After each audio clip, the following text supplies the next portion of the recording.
Donc, ce WebImax qui concerne les SMX porte en fait sur la mise à jour des systèmes de paramétrage no-code. Pour le plan qu'on va avoir, déjà, on va vous présenter rapidement ce qu'est le logiciel SIMAX et comment on va pouvoir faire évoluer celui-ci. Ensuite, on va vous expliquer ce qu'est le SMX de tout, le SMX de différence. Ensuite, on va pouvoir vous montrer comment on peut ajouter des données dans un SMX, comment du coup est-ce qu'on apporte celui-ci et comment on peut procéder pour l'annuler. SIMAX, vous connaissez, c'est une solution 100% no-code qui est une solution souple et complète qui a un certain nombre de modules, qui permet de s'interfacer aussi avec actuellement plus de 280 connecteurs. Le no-code, bah, c'est une technologie qui nous permet de faire du paramétrage sans programmation. On n'a pas besoin de taper une seule ligne de code. Le no-code, qu'est-ce que c'est rapidement? Bah, c'est tout simplement, en fait, ça permet de pouvoir gérer des données sans utiliser la programmation, donc sans connaître la programmation. Et comme on peut le voir ici, en fait, on fait déjà du no-code avec Excel, entre guillemets.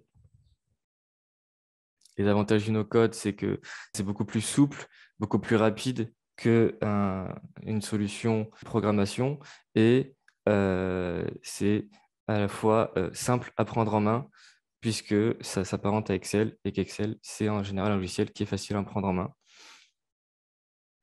Comme on peut voir ici, on a presque 600 projets qu'on a pu réaliser sans programmation, avec des projets qui ont des centres d'intérêt tous aussi différents les uns que les autres. Et je vais laisser la parole à mon collègue Fita qui va vous expliquer ce qu'est le principe des SMX. Alors, bonjour à tous. Pour commencer, je vais vous parler de comment Simax est construit. En fait, contrairement aux autres solutions de gestion qui reposent généralement sur la programmation pure, Simax, lui, est composé de deux parties. La première partie, c'est le paramétrage fonctionnel, c'est-à-dire le no-code qui sera stocké dans une base de données. Et la deuxième partie, ce sera le framework il y aura le programme qui va lire les informations, le code, c'est-à-dire les paramétrages. Pour comprendre, nous allons prendre l'exemple d'une évolution ou d'ajout de fonctionnalités. Du coup, pour faire des changements dans un logiciel programmé, par exemple, pour faire évoluer le standard, du coup, il faut faire une mise à jour programme sur l'environnement de production. Et celui-là pourra causer des conflits en cas de développement spécifique qui se fait plus souvent dans un logiciel programmé. Et du coup, on va voir d'abord comment le développement spécifique se fait au niveau d'un logiciel. Du coup, il y aura trois environnements. Il y aura l'environnement de programmation qui sera utilisé par le programmeur pour faire ces modifications. Et il y aura l'environnement de recette qui sera chez le client pour effectuer les tests. Et puis, il y aura l'environnement de prod. Et on voit bien qu'à chaque fois, on aura besoin de faire une mise à jour programme qui pourra créer des incompatibilités avec la base de données ou le programme standard qu'on a vu précédemment. Mais néanmoins, la méthode du multi-environnement est rigoureuse et sécurisée. Maintenant, nous allons voir comment se fait les modifications dans un logiciel en no code. Du coup, nous avons tous premièrement, qu'il est préférable et recommandé de ne pas faire directement les paramétrages et les corrections sur la page de production, mais nous allons garder le concept du multi-environnement. Et du coup, dans notre cas, ce sera du coup l'environnement de paramétrage qui sera utilisé par le paramétreur pour faire ces modifications. Il y aura aussi comme tout à l'heure, l'environnement de recette pour les tests chez le client et l'environnement de prod pour l'utilisation qui sera lui aussi chez le client.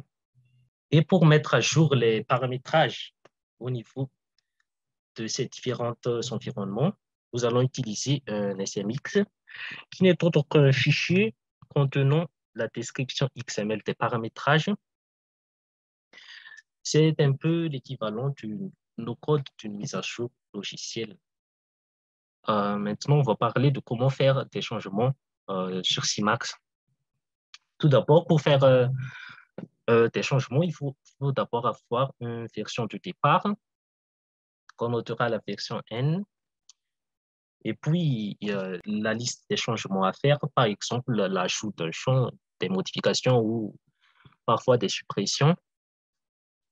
Et puis, se caler une phase de test pour les tests. Et on a notre version améliorée. On notera la version N+1. Je vous montre là à quoi ressemble un SMX. En fait, c'est un fichier qu'on peut ouvrir avec n'importe quel éditeur de texte. En fait, c'est du XML qui va contenir toutes les modifications effectuées, qui sera notamment des ajouts, des changements ou des suppressions. Maintenant, je vais vous expliquer concrètement chaque étape à suivre pour effectuer une mise à jour avec CMAX. L'étape 1, ce sera le photo de départ. En fait, il faut tout d'abord avoir un environnement de paramétrage qui sera fait à partir de l'environnement de production par l'intermédiaire d'un backup. Puis, il faut exporter un SMX de tout qui va être notre SMX de départ ou notre SMX de référence, qui n'est autre que la description XML complète de tous les formulaires, de tous les champs, de tous les automatismes de l'état de départ. En étape 2, après avoir réalisé notre SMX de tout, en fait, le paramétreur va faire les modifications et du coup, l'environnement de paramétrage va passer de la version N à la version N+1, ce qui va nous amener à l'étape 3, qui sera le test. En fait, généralement, ce sera le paramétreur lui-même qui va tester en premier ces modifications ou ces ajouts de fonctionnalités. Et si besoin, il y aura peut-être du contre-test en interne. Du coup, on arrive à l'étape 4. Du coup, à ce stade, nous avons notre version N+1, mais qui est encore sur l'environnement de paramétrage. Pour exporter les modifications effectuées, il faut faire un SMX de différence et qui va bien sûr prendre comme référence le SMX de départ que nous avons fait dans l'étape 1. Et le SMX de différence, ce n'est autre que la description XML de toutes les modifications effectuées par le paramétreur. Du coup, l'étape 5, ce sera la recette. Mais avant de faire la recette, il faut tout d'abord avoir un environnement de recette. Et bien sûr, ce sera réalisé à partir de l'environnement de prod, comme exactement avec l'environnement de paramétrage. Et qui sera bien sûr encore sur la version N. Du coup, pour mettre à jour l'environnement de recette, il faut importer notre SMX de l'étape précédente. Et puis, bien sûr, effectuer la recette ou des phases de test avec le client. Et nous voici à présent sur l'étape de la mise en production. Du coup, il ne reste plus que l'environnement de production qui est encore sur la version N. Ou après validation du client, suite à la recette, il faut également importer notre SMX de diff sur l'environnement de production pour la passer lui aussi de la version N à la version N+1. À noter Physimax génère automatiquement un SMX inverse lors de l'import de l'SMX de différence. Et du coup, on va parler un peu de l'SMX inverse. En fait, si pour une raison ou une autre, on détecte des bugs ou une régression sur l'affection N plus 1 de l'environnement de production, il faut juste importer le SMX inverse généré précédemment ou le SMX d'annulation pour revenir à l'affection N. Et sur ce, je vais passer la parole à mon collègue Théo pour la partie démo. Merci. Ce qu'on va voir en premier, c'est l'extraction d'un SMX de tout qui va récupérer tout le paramétrage de départ de notre environnement. Donc, j'ai ici deux environnements différents, l'environnement sur lequel nous allons partir et l'environnement sur lequel nous importerons nos SMX. Donc, ce que nous allons faire en premier, nous allons générer notre SMX de tout. Donc, ce qu'il faut faire, c'est aller dans le module paramétrage, dans le menu fichier de paramétrage, et on peut voir ici le menu extrait un SMX de tout. On lui donne le nom que l'on veut, donc mon SMX de tout. On choisit un répertoire pour pouvoir l'enregistrer et on lance la génération de celui-ci. On peut voir ici que l'action est lancée.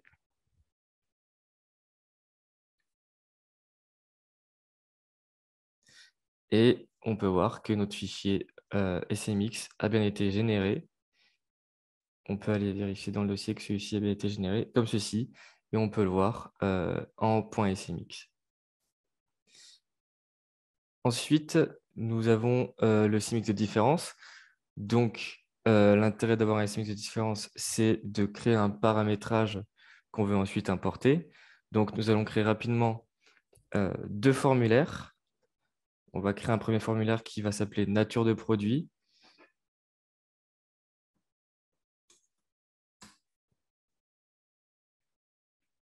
Donc voilà, on choisit l'intitulé nature de produit. En sous-module, on va choisir le sous-module article, comme ceci. Et on va lui rajouter un champ données qui sera tout simplement un champ libellé pour donner un nom à notre nature de produit. J'enregistre. Donc, on peut voir que notre formulaire nature de produit a été créé avec les actions qui lui sont liées. Et je vais créer un deuxième formulaire qui va être le formulaire produit avec toujours le même sous-module article. On va pouvoir lui créer le même champ libellé. Et l'intérêt de créer ce deuxième formulaire, c'est d'aller chercher la donnée nature de produit, d'aller chercher le formulaire nature de produit. On enregistre. Donc voilà, même chose pour le formulaire produit. Et à partir de là, du coup, on va pouvoir récupérer ce nouveau paramétrage via un SMX de différence, comme ceci. Donc on lui donne un nom, mon SMX de diff. On choisit le répertoire où on veut l'enregistrer au même endroit. Et on va choisir notre fameux SMX de tout que nous avons généré précédemment. On lance la génération de ce SMX de diff. Et dans celui-ci, on aura uniquement le paramétrage des deux formulaires que nous venons de créer.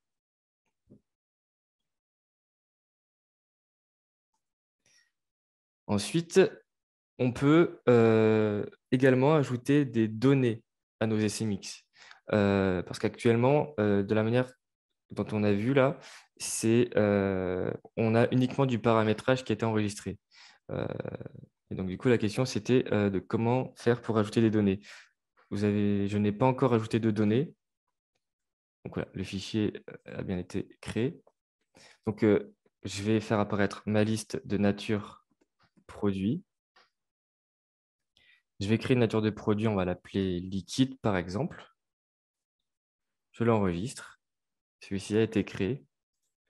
Je peux ainsi donc, dans mon formulaire de produit, quand je crée ce fameux formulaire produit numéro 1, je peux aller chercher ma donnée liquide, l'enregistrer comme ceci, et nous allons pouvoir ajouter cette fameuse donnée liquide via le menu Ajouter élément à un CMX. Donc, je vais chercher mon SMX de diff en question. Ici, je vais pouvoir aller faire appel au formulaire nature de produit. Il va nous demander quelles données nous voulons enregistrer. Ici, c'était la donnée liquide. Et on peut voir que l'élément a bien été ajouté au SMX de différence.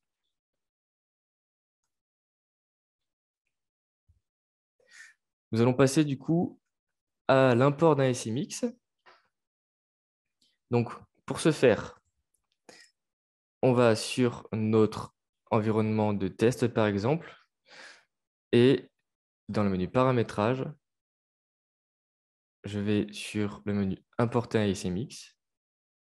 Je vais chercher mon fameux SMX de différence, juste ici. Et notre paramétrage ainsi que la donnée ajoutée liquide vont s'ajouter sur notre environnement de test. Comme on peut le voir, on a un rapide compte-rendu qui nous dit qu'est-ce qui va être créé, qu'est-ce qui va être modifié, et ainsi de suite. On a également un point HTML qui est généré, qu'on appelle un rapport de fusion, qui va avoir un compte-rendu un peu plus complet de ce qui va être ajouté. On peut voir que notre élément liquide va être ajouté, et on peut voir toutes les actions qui sont liées à nos formulaires qui vont être ajoutés, ainsi que nos paramètres, et ainsi de suite. On confirme l'import.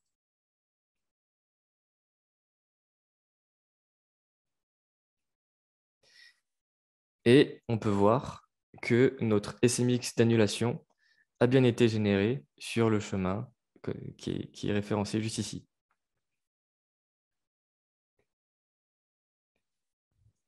Donc, on peut aller vérifier que notre paramétrage a bien été ajouté.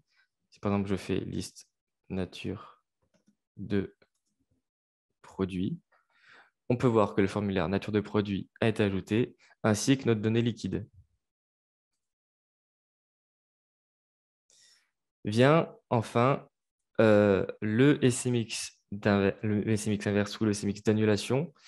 Comme vous avez pu le voir, celui-ci a été généré au moment de la validation de l'import d'un SMX. Maintenant, on va importer un SMX d'annulation pour voir que justement notre paramétrage a été finalement annulé. Donc, je vais aller chercher ce SMX d'annulation très rapidement.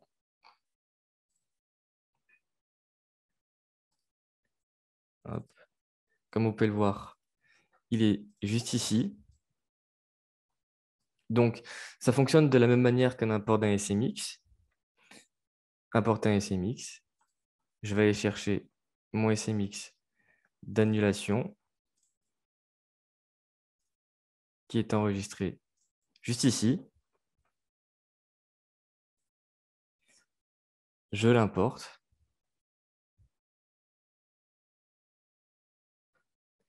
On va pouvoir avoir le même compte-rendu qu'à l'import d'un SMX. Et on peut voir que nos 58 éléments que nous venons d'ajouter vont être supprimés. Et on a également un rapport de fusion qui nous résume ce qui va être fait.